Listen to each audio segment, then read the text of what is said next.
of weeks ago, I got to spend time with some of my closest friends.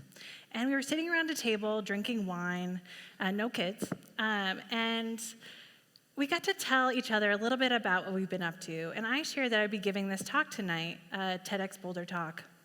And my friends were so congratulatory, saying things like, "Claire, that's amazing, congratulations." But then something happened.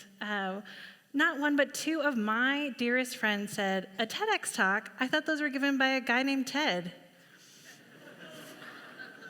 What? How did you not know that?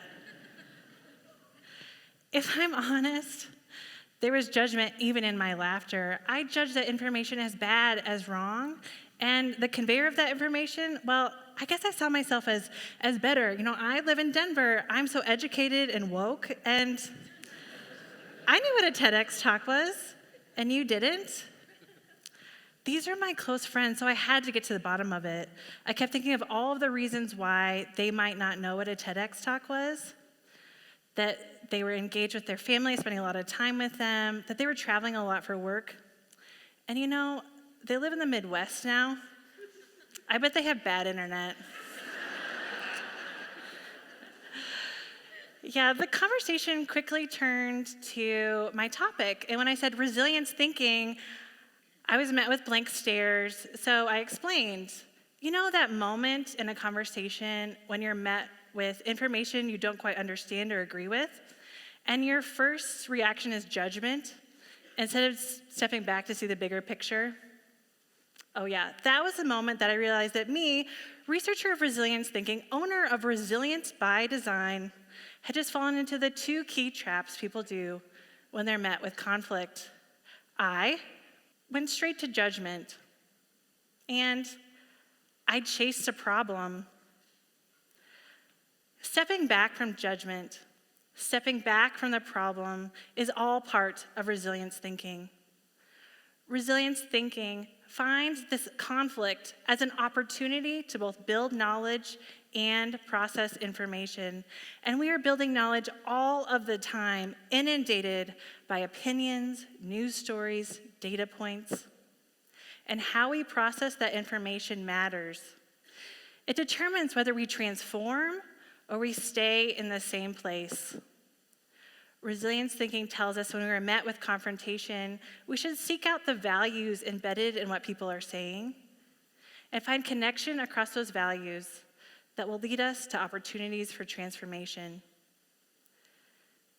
If I had taken a resilience thinking approach in my conversation with my friends, I wouldn't have judged them as my first response. I could have seen that they valued time with family over new media offerings. I would have learned that they were looking for real, tangible resources rather than what can be gained from a computer screen. If I had taken a resilience thinking approach, I wouldn't have chased the problems. Instead, I would have looked for connections and our shared thirst for knowledge and shared what a TEDx talk was, and maybe also learned what they were observing about the world. Let's take this resilience thinking approach one step further. I want to know what you think and feel when you see this image. Yeah, what is the first thing that crosses your mind? Was it your own opinion? Any chance it was the values embedded in someone else's opinion? And how many of you are feeling a little uncomfortable right now? That discomfort, let's talk about that discomfort. We know what people say when they talk about gun control, and our desire to shut down that conversation, to either avoid it completely or adamantly persuade our side, that's a symptom. It's a symptom that we're not good at this. We're not good at processing information that we don't agree with or don't understand.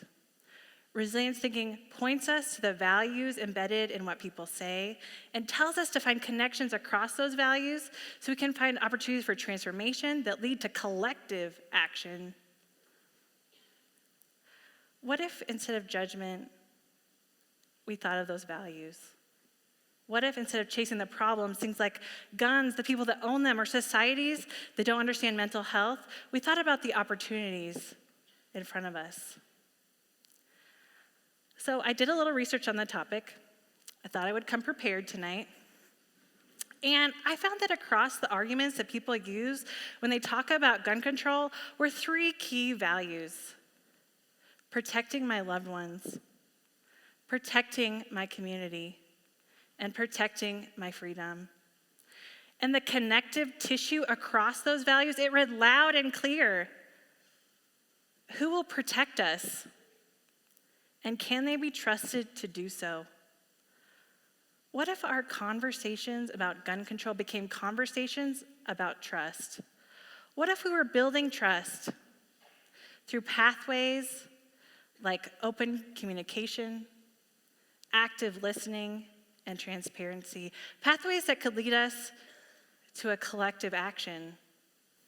In moments when we are met with confrontation, can we pause? Can we seek out the bigger values? Can we see the connection across the values that we hold and the values of someone else? Resilience thinking provides us tools. It provides us a way forward in our everyday conversations at home and at work, and even in those that are ambiguous, complex, and contentious. In my research on resilience thinking, I found that we need to be designers of the transformation that we seek. And it might feel like we don't have a role. How can our conversations matter that much? But we are part of a shared system, and we do have a role. Our actions matter. Our actions move that system forward. And we must be designers of the transformation that we seek. We must be designers of the worlds that we want to live in. Because ultimately, if we aren't designers, then who are we? Thank you.